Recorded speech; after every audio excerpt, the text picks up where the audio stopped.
Welcome to Stoic Vivu, where we make ancient wisdom practical for modern life. Today, I want to introduce you to two powerful phrases that can completely change how you approach every challenge and setback you face. These phrases aren't just words. They are mental tools that have been used by great thinkers and leaders throughout history to cultivate resilience and peace of mind. Imagine waking up tomorrow with a different perspective on your problems. Maybe your boss criticizes your work, and instead of feeling defeated, you remain calm and composed. Or perhaps you find yourself stuck in traffic, but instead of feeling frustrated, you see it as an opportunity to reflect or listen to a podcast. Even the biggest challenges in life, like losing a job or dealing with heartbreak, can become moments for growth and learning rather than despair. This isn't just positive thinking. It's about adopting a mindset rooted in two ancient Stoic concepts, Amor Fati and Memento Mori. Amor Fati is a Latin phrase that means love of fate. It encourages us to embrace everything that happens in our lives, good or bad, as necessary and beneficial. The second phrase, Memento Mori, translates to remember you will die. This might sound morbid, but it's actually a powerful reminder to focus on what truly matters and not to sweat the small stuff. When we remember our mortality, we can let go of trivial worries and put our lives into perspective. These two concepts have been used by great Stoic philosophers, such as Marcus Aurelius, Seneca, and Epictetus, who faced immense challenges with calm and clarity. They teach us that instead of resisting what happens, we can learn to accept and even love our circumstances, using every experience as an opportunity for growth. Over the next 7 sections, we will explore these two ideas in depth. You'll learn how Amor Fati can transform your worst days into sources of strength, and how Memento Mori can free you from anxiety and stress in your daily life. We will look at real-life examples, including how Thomas Edison responded to a major disaster with resilience and how successful people today incorporate these principles to stay grounded under pressure. By the end of this video, you will have practical tools to apply these concepts in your life. You'll understand why these ideas have resonated with so many people and how they can help you create a life filled with greater peace, purpose, and resilience. So, let's begin this transformative journey by diving into the first concept that can change how you perceive every challenge you face.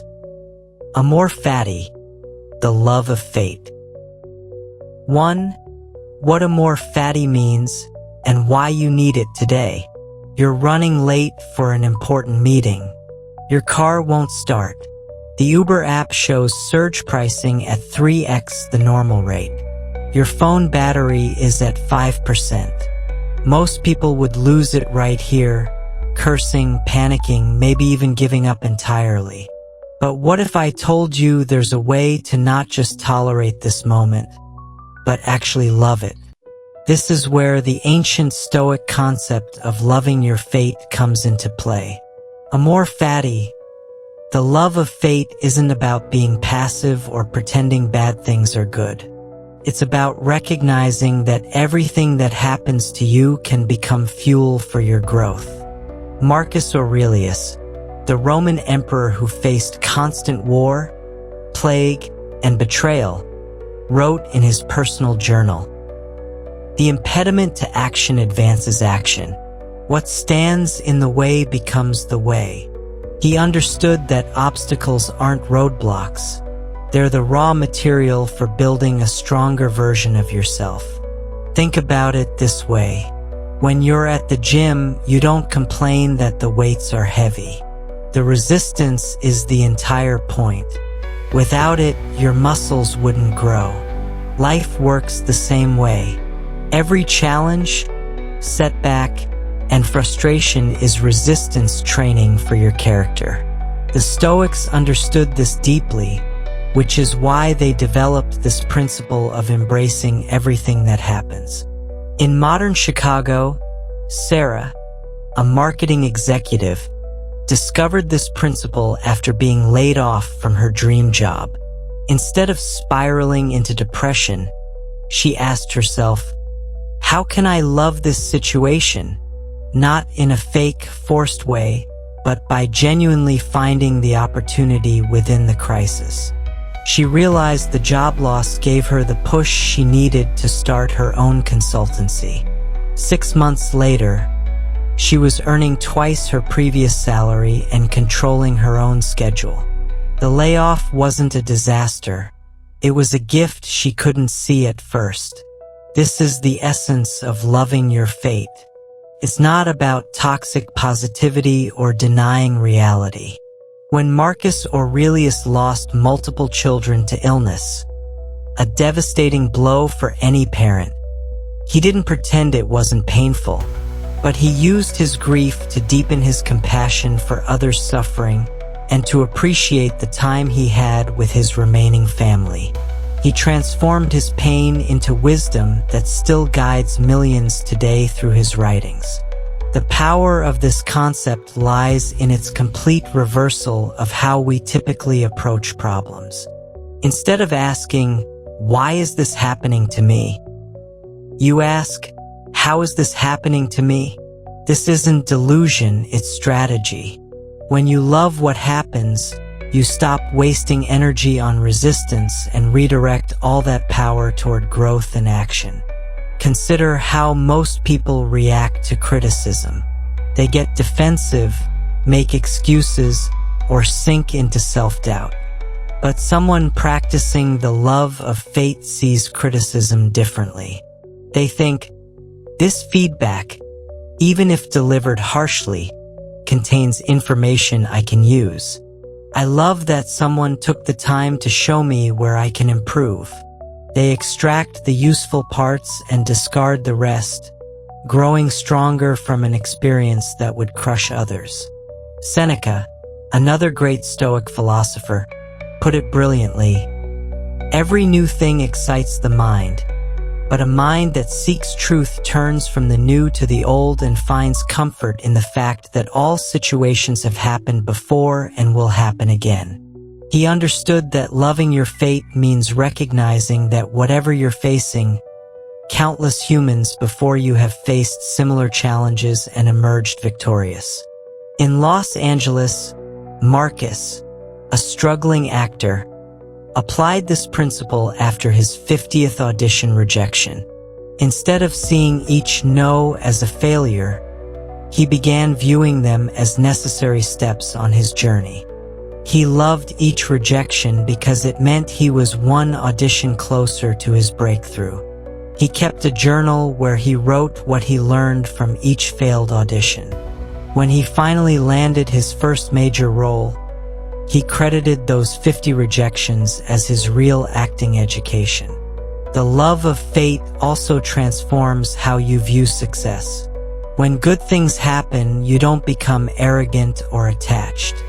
You love them, appreciate them, but hold them lightly, knowing that fate may have other plans tomorrow. This balance, loving both good and bad equally, creates an unshakable equilibrium in your life. Epictetus, who went from slave to renowned philosopher, taught that we suffer not from events themselves but from our judgments about events. When you practice loving your fate, you're changing your fundamental judgment from, "This shouldn't be happening," to, "This is exactly what needs to happen for my growth." This principle becomes even more powerful when applied to things completely outside your control. Weather ruins your wedding day? Love it, now you have a unique story and photos no one else will have. Flight delayed for hours? Love it. Unexpected time to read, think, or connect with fellow travelers. These aren't consolation prizes. They're different gifts than you expected. The ancient Stoics weren't naive optimists. They lived through wars, plagues, and political upheavals. Yet they discovered that loving whatever happens gives you a superpower, the ability to transform any situation into an advantage. This is why this ancient concept matters more than ever in our modern world of constant change and uncertainty. In essence, the love of fate is about partnership with reality instead of war against it. When you truly embrace this principle, problems stop being problems and start being opportunities. Obstacles stop being barriers and become the very path forward. This isn't just philosophy. It's a practical strategy for thriving in any circumstance life throws your way. 2. How to love your worst days using Amor Fati. The alarm doesn't go off. Your coffee maker breaks. Your kid throws up on your last clean shirt. The subway breaks down. Your presentation file corrupts. Your biggest client calls to cancel their contract. By noon, you're ready to write off the entire day as a disaster. But here's where the love of fate becomes your secret weapon. Not just for surviving these days, but for transforming them into some of your most valuable experiences. Let's start with the small stuff because that's where most of us need to begin our practice. You're stuck in traffic on the Brooklyn Bridge, watching your meeting time tick closer while you sit motionless. The old you might pound the steering wheel, check your phone obsessively, or spiral into anxiety about being late. But when you practice loving your fate, you recognize this moment differently. This traffic jam isn't happening to you. It's happening for you. Maybe it's saving you from an accident ahead. Maybe it's giving you time to mentally prepare for your meeting in a way that rushing wouldn't allow. Maybe it's simply teaching you patience. Marcus Aurelius wrote, "Confine yourself to the present. When you're loving your fate, you're not wasting energy wishing the traffic would move. You're fully present with what is." You might use this time to practice breathing exercises, listen to an audiobook you've been meaning to start, or simply observe the city around you. The traffic hasn't changed, but your experience of it has transformed completely. Now let's tackle something bigger. In downtown Denver, Jennifer, a restaurant owner, watched her business struggle as construction on her street drove away customers for 6 months. Most owners would rage against the city, the construction company, the unfairness of it all. Jennifer decided to love this fate instead. She asked herself, "What can this situation teach me?" The construction forced her to get creative. She started a delivery service she'd been considering for years. She created construction special discounts that actually built customer loyalty. She used the quieter period to renovate her interior and retrain her staff. When the construction ended, her business came back stronger than ever. The obstacle had forced innovations she might never have pursued otherwise. As Seneca taught, difficulties strengthen the mind, as labor does the body. But what about the really hard stuff? What about when life doesn't just inconvenience you, but genuinely knocks you down? This is where the love of fate shows its true power. When you lose your job, when relationships end, when health challenges arise, these are the moments that test whether you've really understood this principle or were just playing with it during easy times. Epictetus, who knew about hardship from his years in slavery, offered this wisdom. It's not things themselves that disturb us, but our judgments about those things. When you're diagnosed with a chronic illness, the illness itself is neutral. It's simply what is. Your suffering comes from thoughts like, "This shouldn't happen to me," or "My life is ruined." But what if you could love even this? In Seattle, David faced exactly this challenge when diagnosed with diabetes at age 35. His first reaction was denial, then anger, then depression. But remembering the Stoic teachings, he decided to experiment with loving this fate. He reframed his diagnosis. This is my body asking me to finally take my health seriously. The diabetes became his teacher, forcing him to learn about nutrition, exercise regularly, and manage stress. 2 years later, he was in the best shape of his life, ran his first marathon, and started a support group for others with chronic conditions. The diagnosis he initially saw as a curse became the catalyst for a complete life transformation. This doesn't mean pretending bad things are good. When your computer crashes and destroys hours of work, loving your fate doesn't mean celebrating the loss. It means accepting the reality fully. Yes, the work is gone, and then asking, what now? Maybe you'll recreate the work even better with fresh eyes.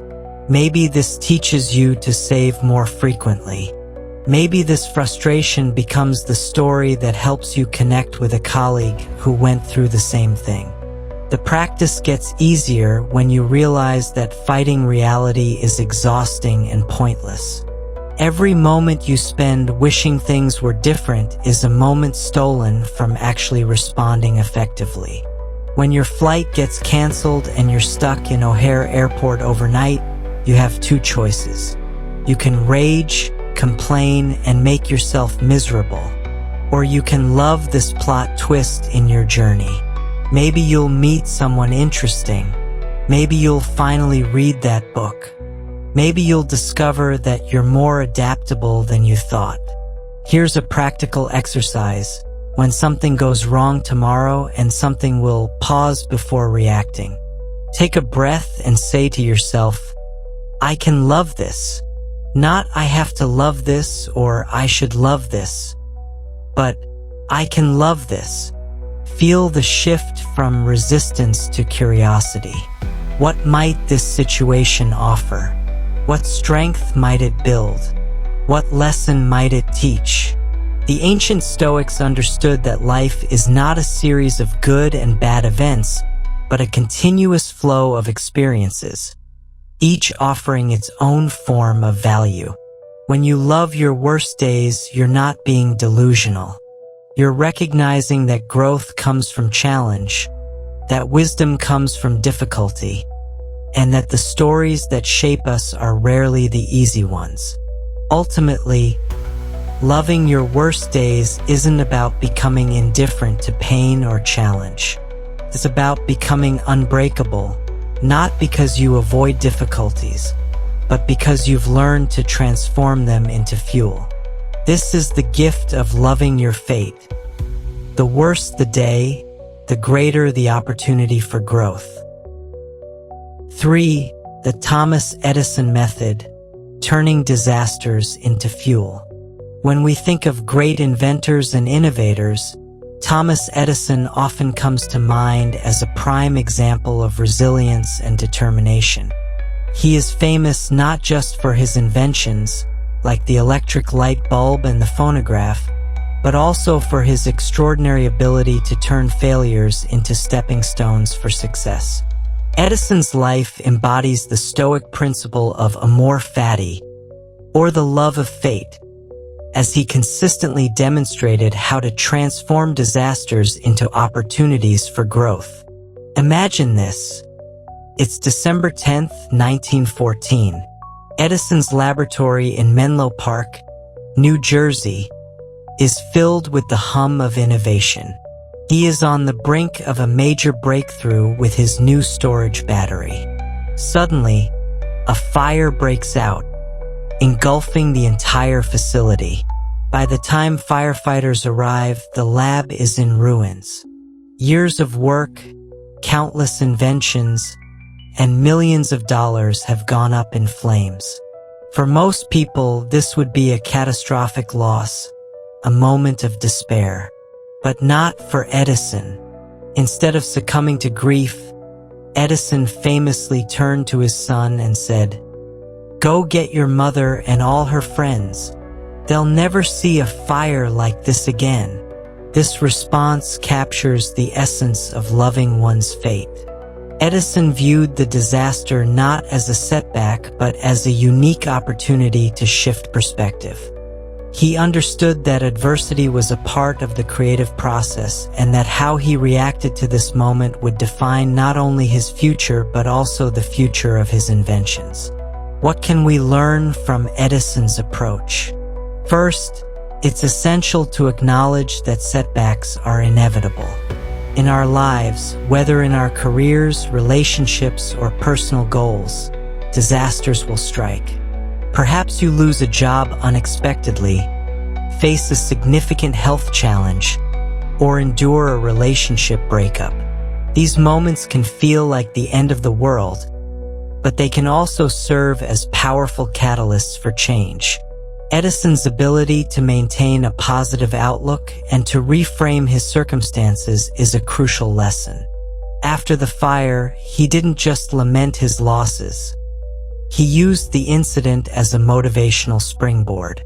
Within days, he was back at work, starting over with renewed energy. He famously stated, "I have not failed. I've just found 10,000 ways that won't work."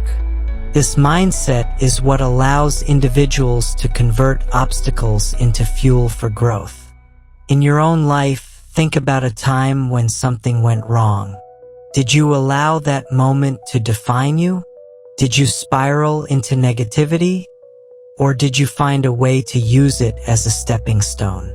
Let's explore how you can apply Edison's method of turning disasters into fuel in various areas of your life. Overcoming career setbacks. Let's say you're laid off from a job you loved. This can feel devastating, especially if you've invested years into your career. Instead of viewing this as a personal failure, consider it an opportunity to explore new paths. You might ask yourself questions like, what skills have I developed? What new opportunities can I pursue that I hadn't considered before? After his lab burned down, Edison didn't just rebuild. He innovated. He expanded his focus to new technologies and eventually developed the first industrial research laboratory, which became a model for modern innovation. Similarly, you could take this time to enhance your skills through online courses or pivot to an entirely different field you've always been passionate about. Turning relationship challenges into growth. Relationships can also bring profound challenges. Perhaps you've experienced a breakup that left you feeling lost. Instead of allowing this to crush your spirit, reflect on what you learned from the relationship. What qualities do you want in a partner? What personal growth can you pursue as a result of this experience? Edison once said, "Many of life's failures are people who did not realize how close they were to success when they gave up." Just as he persevered after setbacks in his inventions, you can find new strength and clarity in your personal life by embracing your circumstances. Use this time to work on yourself, explore new hobbies, and strengthen your relationships with friends and family. Health challenges as catalysts for change. Health issues can be particularly challenging to navigate. If you receive a difficult diagnosis, it's natural to feel overwhelmed. However, this moment can also serve as a powerful wake-up call. Just as Edison channeled his energy into rebuilding after his lab fire, you can choose to focus on what you can do to improve your health and well-being. For instance, instead of feeling defeated by a chronic condition, you might educate yourself about it, develop a new fitness regimen, or adopt healthier eating habits. Many people who face health challenges report that they become more mindful and appreciative of their lives as a result. They often emerge stronger and more resilient, embracing failure in pursuit of success. Edison's life is a testament to the idea that failure is not the opposite of success. It's part of it. He famously endured thousands of failed attempts before successfully inventing the light bulb. Each failure was a lesson, guiding him closer to his goal. In our own lives, we can adopt this same mindset. If you're pursuing a creative project, a business idea, or an academic goal, understand that setbacks are part of the journey. Each obstacle provides insights and experiences that contribute to your growth. Rather than fearing failure, embrace it. Use it as fuel to propel you forward. Practical steps to love your disasters. Step 1. Reframe the situation. When faced with a setback, ask yourself how this situation can serve you. What lessons can you learn? What opportunities might arise from this challenge? Step 2. Practice gratitude. In the midst of difficulty, find something to be grateful for. This can shift your focus from what you've lost to what you still have. Step 3. Take action. Rather than wallowing in despair, take concrete steps to move forward. Whether it's networking, learning, or seeking support, action can help you regain a sense of control. Step 4. Reflect on your growth. After navigating a challenging situation, take time to reflect on how you've grown. What strengths have you developed? How have your perspectives shifted? By adopting the Thomas Edison method of turning disasters into fuel, you learn not only to endure setbacks but to thrive because of them. Every challenge becomes an opportunity for innovation, growth, and resilience. Edison's life shows us that embracing the Stoic principle of Amor Fati means loving your fate, regardless of the circumstances. Just as he transformed his misfortunes into remarkable successes, you too can learn to turn your worst days into the fuel that drives your personal and professional growth. For Memento Mori, the reality check you've been missing. You're scrolling through Instagram, comparing your life to everyone else's highlight reel. Your coworker just got promoted, your college roommate is vacationing in Bali, and your neighbor just bought a Tesla. Meanwhile, you're sitting in your cramped apartment in Philadelphia, eating leftover pizza and wondering where you went wrong. But here's the reality check you've been missing. None of this matters as much as you think it does. The ancient Stoics had a phrase that cuts through all the noise and brings instant clarity. Memento Mori. Remember, you will die. Before you close this video thinking this is morbid or depressing, hear me out.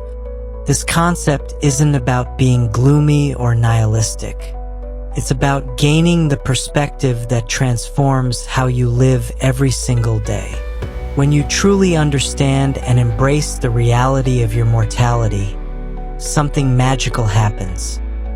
The trivial falls away, and what truly matters comes into sharp focus. Marcus Aurelius, the most powerful man in the ancient world, wrote in his private journal, "You could leave life right now. Let that determine what you do and say and think." This wasn't an emperor being dramatic. This was a man who understood that remembering death is the key to living fully. He faced plagues, wars, and constant threats to his life, yet maintained remarkable composure and wisdom. His secret: he never forgot that his time was limited. Think about how most of us live. We act as if we have unlimited time. We hold grudges for years.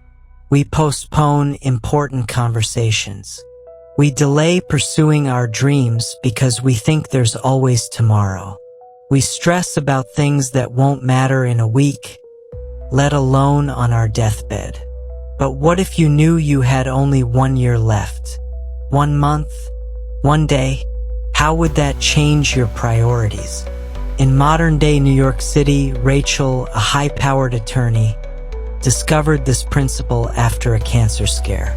For weeks, she waited for test results, not knowing if she had months or decades left.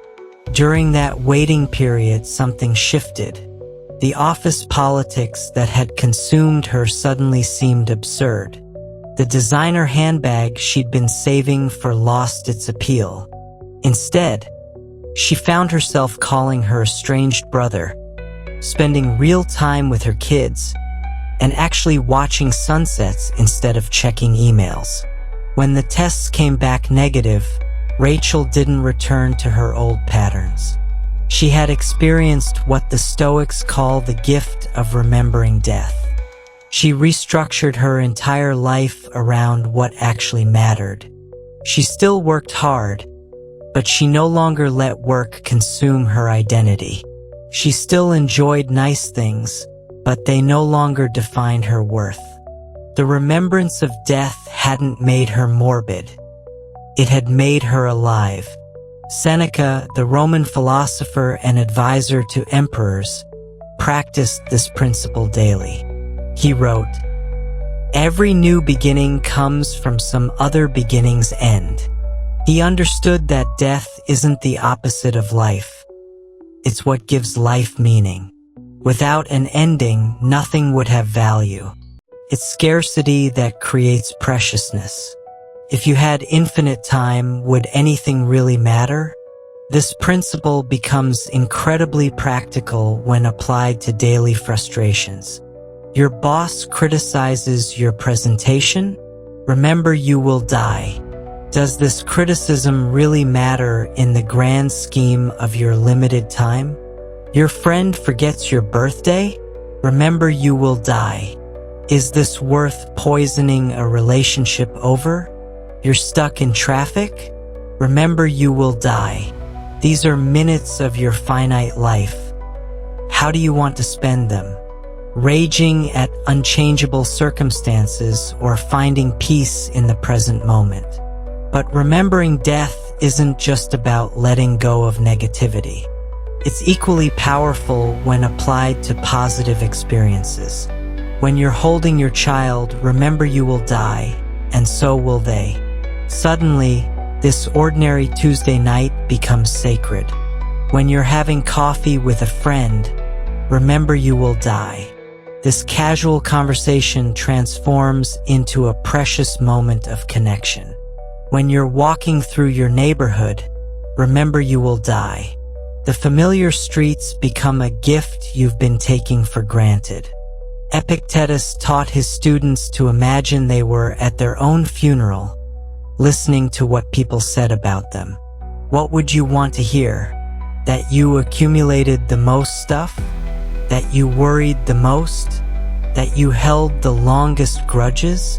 Or that you lived with courage, loved deeply, and made a positive impact on those around you? This exercise isn't meant to be depressing. It's meant to be clarifying. In Los Angeles, James, a movie producer, used this principle to completely reshape his career. He'd spent years making films he didn't believe in, chasing box office success and industry accolades. But when his mentor died suddenly at 52, James confronted his own mortality. He asked himself, if I died tomorrow, would I be proud of what I created? The answer was no. So he shifted focus, taking pay cuts to work on meaningful projects. 5 years later, he's making less money but living with more purpose than ever before. The remembrance of death also transforms how we handle success. When you achieve something great, a promotion, an award, a milestone, remember you will die. This keeps you humble. All achievements are temporary. All recognition fades. The ancient Romans had a practice where during triumph parades, someone would whisper in the victorious general's ear, "Remember, you are mortal." This wasn't to diminish the achievement, but to maintain perspective. Here's how to practice this principle today. Set a reminder on your phone that goes off at random times, saying simply remember. When it appears, take a breath and ask yourself, if I had 1 year left, would I be doing what I'm doing right now? Would I be feeling what I'm feeling? Would I be treating people the way I'm treating them? This isn't about constant death anxiety. It's about life clarity. Ultimately, remembering death is remembering life. It's the universal deadline that makes every moment count. When you embrace this reality instead of running from it, you discover what the Stoics knew, that death isn't the enemy of life but its greatest teacher. The question isn't whether you'll die, that's certain. The question is whether you'll truly live before you do. 5. Why successful people practice Memento Mori daily. In the fast-paced world we live in, it's easy to get caught up in the hustle and bustle of daily life. We often chase after promotions, accolades, and the next big achievement, convinced that our worth is tied to our success. But what if I told you that the most successful people in history have one thing in common? They regularly practice the concept of Memento Mori, or remembering that they will die. This practice doesn't lead to despair. Rather, it cultivates a profound appreciation for life and a focus on what truly matters. Memento Mori serves as a reality check that can transform how you approach your goals and relationships. When you recognize the inevitability of death, you start to prioritize your time and energy in ways that lead to fulfillment and impact. Let's explore how some of the most successful people have integrated this practice into their daily lives and how you can do the same. Before we delve into specific examples, let's understand how remembering death can shift your perspective. Renowned author and speaker Ryan Holiday emphasizes that Memento Mori helps strip away the trivialities of life. When you remember that your time is finite, it becomes easier to differentiate between what matters and what doesn't. You stop sweating the small stuff and start focusing on what truly brings you joy and fulfillment. Take the example of Steve Jobs, co-founder of Apple Incorporated. In his now famous commencement speech at Stanford University in 2005, Jobs shared how he'd been diagnosed with cancer. He described the experience as a profound wake-up call. Facing his mortality forced him to reevaluate his life and priorities. He realized that being the richest person in the cemetery didn't matter. What truly mattered was pursuing his passions and making a meaningful impact on the world. He urged graduates to follow their hearts and intuition, emphasizing that remembering death can empower you to live fully and authentically. Successful entrepreneurs often adopt Memento Mori as a guiding principle. In the business world, the landscape is constantly shifting. Companies rise and fall, and market trends can change overnight. Understanding that nothing lasts forever encourages business leaders to innovate and adapt. They don't cling to old strategies or products out of fear of failure. Instead, they embrace change as a necessary part of growth. Consider Howard Schultz, the former CEO of Starbucks. Schultz built Starbucks into a global brand, but he faced numerous challenges along the way, including economic downturns and changing consumer preferences. By practicing Memento Mori, Schultz maintained a focus on the company's core values and mission rather than solely chasing profits. He understood that success is fleeting, and he prioritized creating a culture of connection and community within Starbucks. This approach not only helped the company thrive, but also fostered loyalty among customers and employees alike. Memento Mori is particularly powerful when applied to relationships. When you remember that life is short, you start to value your time with loved ones more deeply. Successful people often prioritize meaningful connections over superficial interactions. They understand that the quality of their relationships impacts their happiness and overall success. Take Oprah Winfrey, for example. Throughout her career, Winfrey has emphasized the importance of authentic connections. She often speaks about how remembering her mortality has shaped her relationships. Instead of getting caught up in the chaos of her busy schedule, she makes it a point to spend quality time with family and friends. Winfrey's ability to connect with others on a deep level is a key factor in her success as a talk show host and media mogul. She understands that meaningful relationships are what truly enrich life. Practicing Memento Mori encourages you to live with intention. When you acknowledge that your time is limited, you become more deliberate in your actions and decisions. You start to ask yourself, am I spending my time on things that matter? Am I pursuing my passions? Am I making a difference in the lives of others? In the world of athletics, many successful athletes use the concept of Memento Mori to fuel their drive. Take basketball legend Kobe Bryant, for instance. Bryant was known for his relentless work ethic and dedication to his craft. He often spoke about how he approached each day with the mindset that he could leave this world at any moment. This perspective motivated him to give his all in every practice and game. His Mamba mentality was rooted in the understanding that life is precious and should be lived to the fullest. Practical steps to incorporate Memento Mori. Step 1. Daily reminders. Set reminders for yourself to pause and reflect on your mortality.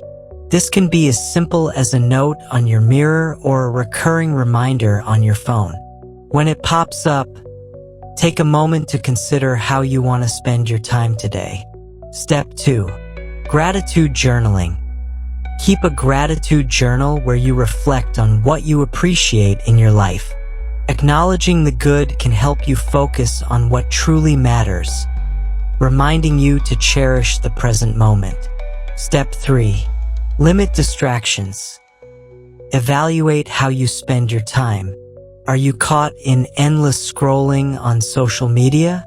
Are you engaged in conversations that drain your energy? Recognize distractions that take away from meaningful experiences and make adjustments. Step 4. Meaningful conversations. Make an effort to have deeper conversations with friends and family. Ask about their dreams, fears, and aspirations. These connections can enrich your life and provide clarity on what truly matters. Step 5. Pursue passions. Identify what you love to do and make time for those activities.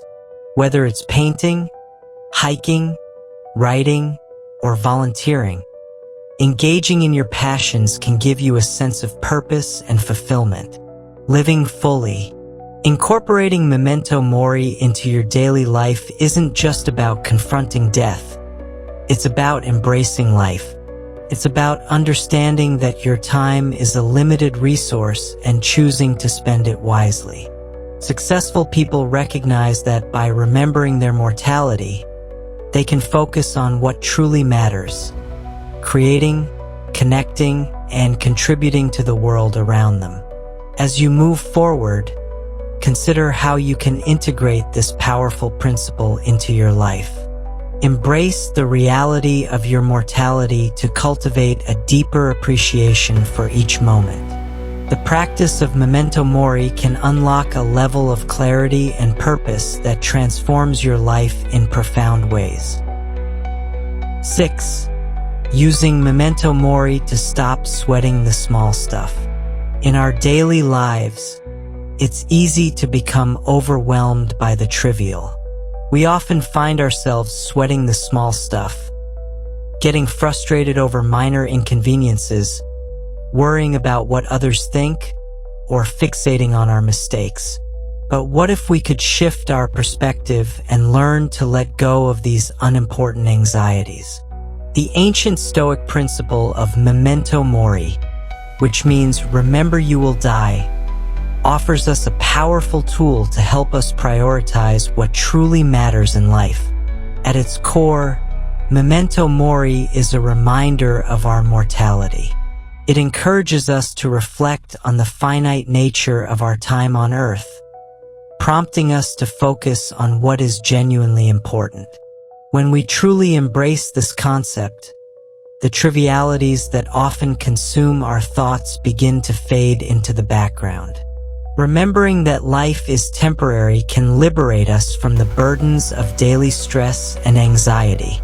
For instance, consider a situation where you receive a harsh critique from a colleague. In the moment, it's easy to spiral into self-doubt, replaying the criticism in your mind and allowing it to ruin your day. However, when you remember Memento Mori, you can ask yourself, will this criticism matter in a year? In 5 years? Most likely, the answer is no. By acknowledging the impermanence of both life and feedback, you can free yourself from the weight of that moment and choose to focus on personal growth instead. Everyday annoyances can take a toll on our mental well-being if we let them. Whether it's a delayed train, a rude barista, or a missed deadline, these small irritations can add up and create a sense of chronic frustration. Practicing Memento Mori helps you put these moments into perspective. Imagine you're stuck in traffic on your way to an important meeting, and the minutes are slipping away. Instead of feeling anger and frustration building inside you, take a moment to breathe and remind yourself, I could leave this world at any moment.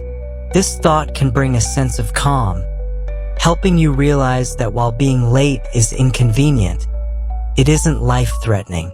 You can use this time to listen to a podcast, practice mindfulness, or simply enjoy the moment. By shifting your focus, you can transform an irritating situation into an opportunity for reflection or learning. When we hold on to anger or frustration over small things, we give those experiences power over us. Memento Mori teaches us to let go. Instead of dwelling on past mistakes or perceived slights, we learn to forgive ourselves and others. Take the example of Grace, a busy professional who found herself constantly irritated by her coworkers. Small disagreements would ruin her mood, and she often replayed these conflicts in her mind long after they happened. After learning about Memento Mori, Grace began to practice letting go. She started to recognize that her time was too precious to waste on negative feelings. With this new perspective, she found it easier to forgive, to move on, and to address conflicts directly instead of letting them fester. This not only improved her relationships but also enhanced her overall well-being. Memento Mori encourages us to prioritize our time and energy. When we remember that life is finite, we become more discerning about how we spend our days. We start to focus on the things that truly matter, such as meaningful relationships, personal passions, and experiences that enrich our lives. For example, if you're constantly stressed about work or social media, ask yourself, is this how I want to spend my limited time? If the answer is no, it's time to reassess how you allocate your energy.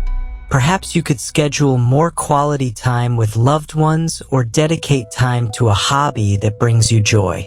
This shift in focus can lead to a more fulfilling and balanced life. One of the most powerful aspects of Memento Mori is its ability to foster gratitude. When we remember that our time is limited, we become more appreciative of the present moment. We start to notice the beauty in everyday life, like the warmth of the sun on our skin, the laughter of friends, or the taste of our favorite meal. Practicing gratitude can be as simple as keeping a journal where you jot down 3 things you're thankful for each day. This practice can help you cultivate a positive mindset, making it easier to let go of the insignificant annoyances that often plague us. For example, if you're feeling stressed about a minor inconvenience, take a moment to write down what you're grateful for in that moment. This could be the support of a friend, the opportunity to learn something new, or the simple pleasure of a good cup of coffee. By focusing on gratitude, you're reminded of the richness of life, making it easier to dismiss the small stuff. In a world filled with distractions, Memento Mori gives us permission to say no to the things that don't serve us. By recognizing that our time is limited, we can prioritize the activities, people, and experiences that truly bring us joy. This may mean stepping back from commitments that drain our energy or letting go of relationships that don't contribute positively to our lives. Consider a scenario where you're invited to multiple social events, but you feel exhausted and overwhelmed. Instead of feeling obligated to attend each one, remember Memento Mori. Ask yourself if these events align with your priorities and values. If they don't, it's perfectly acceptable to decline. By making room for what matters, you create space for deeper connections and more fulfilling experiences. Finally, practicing Memento Mori encourages us to embrace the present moment fully. Instead of worrying about the future or ruminating on the past, we learn to engage with life as it unfolds. This engagement allows us to experience the richness of each moment, whether it's enjoying a quiet morning with a book, sharing laughter with friends, or simply taking a walk outside. When you find yourself getting caught up in worries about the future or regrets about the past, remind yourself of the impermanence of life. Bring your focus back to the present and allow yourself to fully experience what's happening right now. This mindfulness can help alleviate stress and anxiety, allowing you to appreciate the beauty of life as it is. Using Memento Mori as a guiding principle can profoundly impact your perspective and your life. By recognizing the reality of your mortality, you can stop sweating the small stuff and focus on what truly matters. Embrace the present, cultivate gratitude, and prioritize meaningful connections. In doing so, you'll find that life becomes richer, more fulfilling, and ultimately more aligned with your values and passions. 7. Your daily Amor Fati and Memento Mori practice guide. Incorporating Stoic principles like Amor Fati and Memento Mori into your daily life can profoundly change your perspective and enhance your personal growth. These concepts are not just philosophical ideas. They are practical tools that can help you navigate the complexities of modern life with greater resilience and clarity. In this section, we will explore how you can cultivate these practices daily, making them an integral part of your routine. Understanding the daily practice. Before diving into specific practices, it's important to understand what each concept entails. Amor Fati, or the love of fate, encourages you to embrace everything that happens to you, whether good or bad. It's about accepting your life as it is and finding value in every experience. On the other hand, Memento Mori, or remembering that you will die, serves as a reminder to focus on what truly matters, helping you prioritize your time and energy. When combined, these two principles create a powerful framework for living a fulfilled and meaningful life. They remind you to embrace challenges while appreciating the present moment. Now, let's explore practical ways to incorporate these principles into your daily routine. Morning reflections. Start your day with a moment of reflection. Before you dive into your daily tasks, take a few minutes each morning to contemplate the day ahead. Use this time to set your intentions based on Amor Fati and Memento Mori. Set your intentions. Ask yourself what you want to achieve today. Consider how you can embrace any challenges that may arise. For example, if you have a difficult meeting scheduled, remind yourself that you can learn and grow from any feedback or criticism you receive. Practice gratitude. Reflect on what you're grateful for.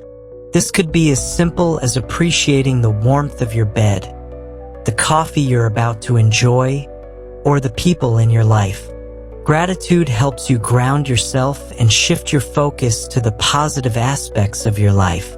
Visualize your day. Take a moment to visualize how you will navigate the day. Imagine facing obstacles with grace and resilience. Picture yourself responding to challenges with a calm mindset, using Amor Fati to accept whatever comes your way. Embracing challenges throughout the day. As you move through your day, actively practice Amor Fati by embracing the challenges you encounter. Reframe your perspective.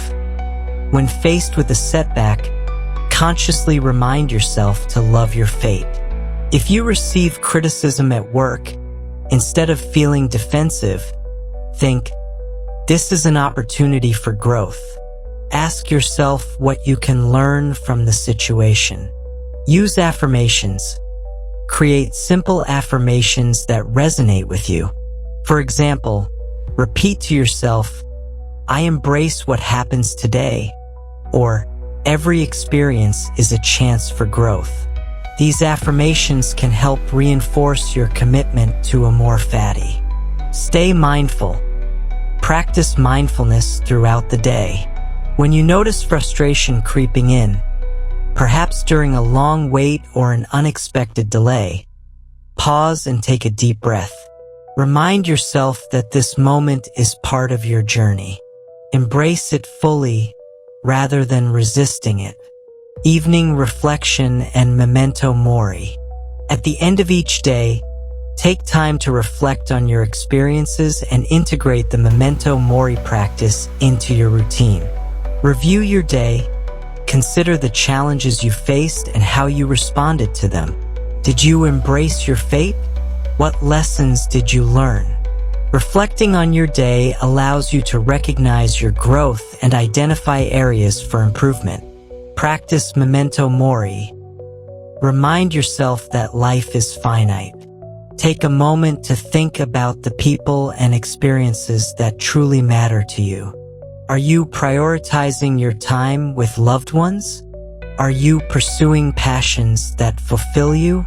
This reflection helps you evaluate whether you're living in alignment with your values.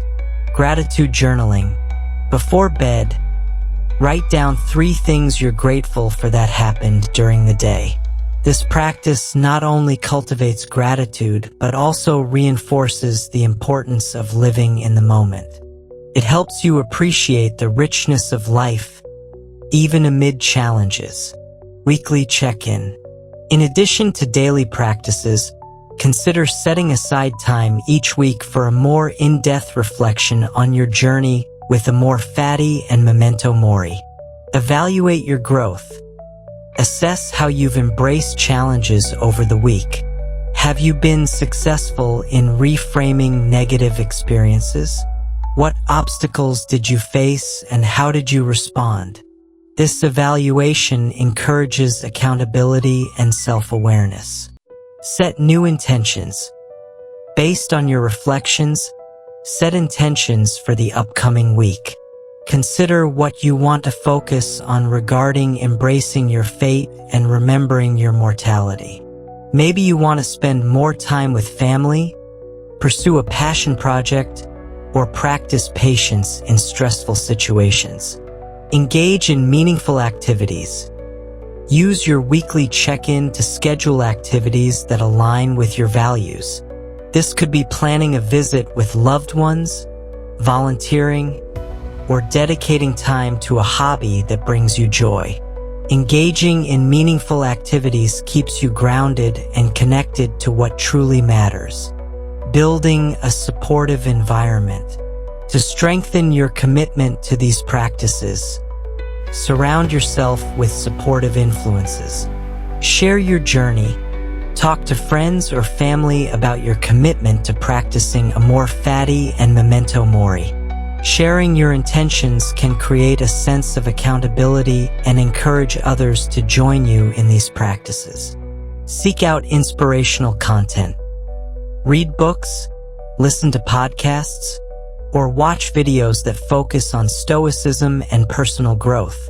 Engaging with content that aligns with your values can inspire you to deepen your understanding and commitment to these principles. Join a community. Consider joining a group or community that shares your interest in Stoicism or personal development. Engaging with like-minded individuals can provide support, encouragement, and new perspectives on your journey. Practicing Amor Fati and Memento Mori together. As you integrate both Amor Fati and Memento Mori into your daily routine, remember that they complement each other beautifully. Embracing your fate allows you to navigate life's challenges with grace, while remembering your mortality encourages you to live fully and authentically. Together, these practices create a powerful framework for leading a meaningful life. By consciously choosing to love your fate and acknowledge your mortality, you empower yourself to let go of trivial worries and focus on what truly matters. You cultivate resilience, deepen your connections with others, and embrace the beauty of life in all its forms. As you embark on this journey, remember that the goal isn't perfection. It's about progress and commitment to living a life aligned with your values. Embrace the challenges, cherish the moments, and cultivate gratitude for the journey ahead. Transform your life with these two ancient phrases. As we conclude our exploration of the powerful Stoic principles of Amor Fati and Memento Mori, it's clear that these ancient teachings hold transformative potential for modern life. In a world filled with distractions, pressures, and constant demands, remembering to embrace our fate and acknowledge our mortality can profoundly reshape our perspectives and experiences. Throughout this journey, we've learned that Amor Fati, or the love of fate, encourages us to accept whatever life throws our way. By embracing challenges and viewing obstacles as opportunities for growth, we can cultivate resilience and a sense of purpose. Whether it's facing a setback at work, navigating a difficult relationship, or confronting unexpected health challenges, loving our fate empowers us to transform adversity into fuel for our personal development. Similarly, the practice of Memento Mori serves as a powerful reminder that our time is limited. By acknowledging our mortality, we can prioritize what truly matters in our lives. We learn to let go of trivial worries and focus on meaningful connections, passions, and experiences. Remembering that life is finite inspires us to live fully, engage deeply, and create lasting memories with those we care about. As you move forward, consider how you can integrate these principles into your daily routine. Start each day with reflections on how you can embrace challenges and appreciate the present moment. Let go of the small stuff that doesn't serve you and cultivate gratitude for the richness of life. Use the tools and practices we've discussed to create a life aligned with your values and passions. Now is the time to take action.